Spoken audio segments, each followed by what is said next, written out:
तो ध्यान दीजिएगा, मैंने कहा कि अगर हम इस पूरे त्रिभुज के क्षेत्रफल में वृत्त के क्षेत्रफल को यदि जोड़ दें तो ये क्या निकल आएगा, संपूर्ण छायांकित भाग का क्षेत्रफल। लेकिन ये जो इतना भाग है COD, ये क्या है, वृत्त के क्षेत्रफल और त्रिभुज के क्षेत्रफल में ये कॉमन है। ये इतना सा भाग क्या है, दोनों में कॉमन है। तो हम क्या करेंगे, इतने भाग के क्षेत्रफल को हमें दोनों के क्षेत्रफल को जोड़कर कम कर देंगे तो संपूर्ण छायांकित भाग का क्षेत्रफल हमें प्राप्त हो जाएगा। तो हम लोग क्या करें, पहले निकालें इस त्रिभुज का क्षेत्रफल। तो ये त्रिभुज कौन सा है, समबाहु त्रिभुज। तो यहां लिखेंगे समबाहु त्रिभुज AOB की भुजा कितनी दी गई हमें, 12 सेंटीमीटर।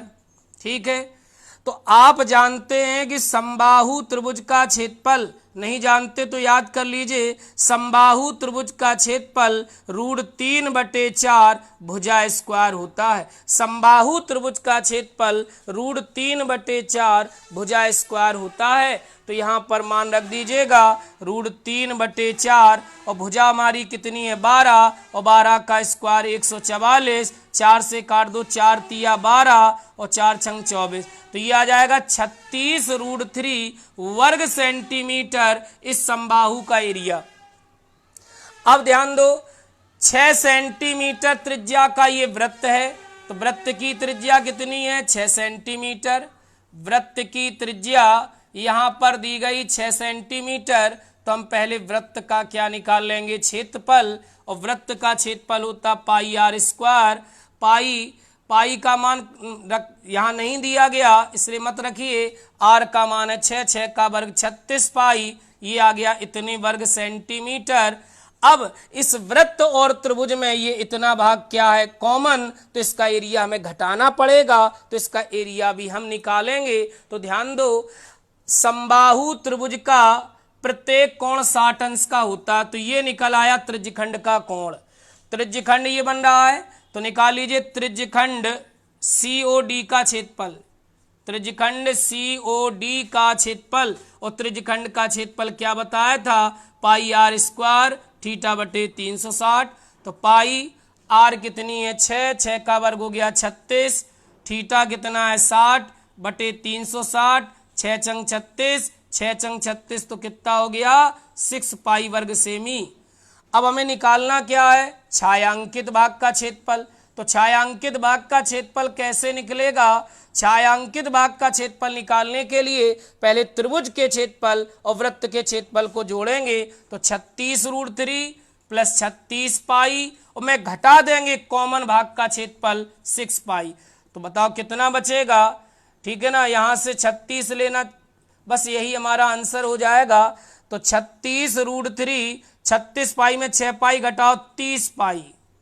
ठीक है, ये हमारा क्या कहलाएगा, आंसर। अब आगे इसको सॉल्व नहीं करना है क्योंकि √3 का मान इस प्रश्न में यहाँ पर नहीं दिया गया, इसलिए हम लोग √3 के मान को यहाँ पर नहीं रखेंगे। तो यही हमारा आंसर होगा। ठीक है, तो इस प्रकार से हम इस सवाल को हल कर सकते हैं। चलिए अगले प्रश्न की ओर चलते हैं। अगला प्रश्न आपके सामने है, इसका स्क्रीनशॉट लेना चाहें तो ले लीजिएगा। चलिए अगला प्रश्न देखते हैं क्या है। अगला प्रश्न दिया गया है, क्या दिया गया, अगले प्रश्न की ओर चलते हैं।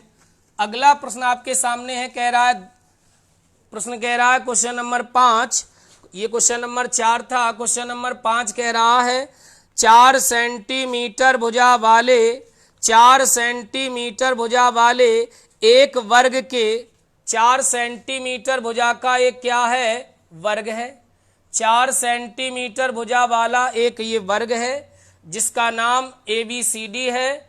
इस वर्ग के प्रत्येक कोने से, ये हो गया एक कोना, ये हो गया दूसरा कोना, ये हो गया तीसरा कोना और ये चौथा कोना, और प्रत्येक कोने को से 1 सेमी त्रिज्या का ये चतुर्थांश काट लिया जाता है।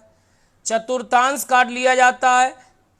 ठीक है, चतुर्थांश यहाँ पे क्यों बना, क्योंकि वर्ग का प्रत्येक कोण 90 का होता है, और यदि किसी त्रिज्यखंड का प्रत्येक कोण 90 डिग्री का होता है तो उसे क्या कहते हैं, चतुर्थांश भी कह सकते हैं, त्रिज्यखंड भी कह सकते हैं, चतुर्थांश भी कह सकते हैं। क्योंकि त्रिज्याओं द्वारा कटे हुए भाग 1-1 सेमी का एक एक सेमी त्रिज्या के ये त्रिज्यखंड काटे गए कोने से, और वर्ग का प्रत्येक कोण चूंकि 90 डिग्री होता है, तो यदि किसी त्रिज्यखंड का प्रत्येक कोण 90 डिग्री होता है तो उस त्रिज्यखंड को चतुर्थांश कह सकते हैं।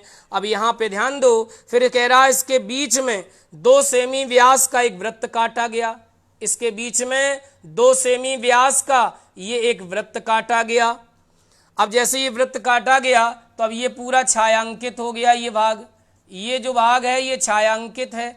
इस छायांकित भाग का एरिया आपको ज्ञात करना है, तो कह रहा है कि शेष भाग का क्षेत्रफल निकालिए, इस छायांकित भाग का क्षेत्रफल निकालिए। तो कितना आसान क्वेश्चन है। सबसे पहले देखो आपके पास क्या है, वर्ग, क्या है वर्ग। वर्ग के क्षेत्रफल में घटाओ किसको, चारों कोनों पे क्या बना, चतुर्थांश, बीच में क्या बना, वृत्त। चारों चतुर्थांशों के क्षेत्रफल और वृत्त के क्षेत्रफल को जोड़कर वर्ग के क्षेत्रफल से घटा दिया जाए तो बीच में जो छायांकित भाग है उसका क्षेत्रफल हमको प्राप्त हो जाएगा, क्योंकि संपूर्ण आकृति क्या है, वर्ग, तो वर्ग का एरिया बड़ा होगा। तो वर्ग के एरिया में चारों कोनों पे क्या काटा गया, चतुर्थांश, चतुर्थांश का क्षेत्रफल घटाएंगे, और बीच में क्या है, एक वृत्त, उसका क्षेत्रफल घटाएंगे, तो जो बचेगा वो छायांकित भाग का क्षेत्रफल कहलाएगा। तो पहले हम निकालें वर्ग का क्षेत्रफल, और यहाँ वर्ग की भुजा कितनी दी गई, 4 सेंटीमीटर। कितनी दी गई, 4 सेंटीमीटर। वर्ग की भुजा कितनी है, 4 सेंटीमीटर। तो पहले वर्ग का क्षेत्रफल निकाल लीजिए। वर्ग का क्षेत्रफल क्या होता, भुजा स्क्वायर। वर्ग का क्षेत्रफल क्या होता, भुजा स्क्वायर। तो भुजा कितनी दी गई, 4, 4 का स्क्वायर 16 वर्ग सेमी हो जाएगा। ठीक है, चलिए अब वर्ग के चारों चतुर्थांशों का क्षेत्रफल, वर्ग के चारों चतुर्थांशों का क्षेत्रफल निकाल लो। चारों चतुर्थांशों का क्षेत्रफल, तो 1 का निकाल लो, 4 का गुणा कर दो। 1 चतुर्थांश का क्षेत्रफल पाई r स्क्वायर बटे 4, चारों का निकालना, 4 का गुणा, 4 कट गया।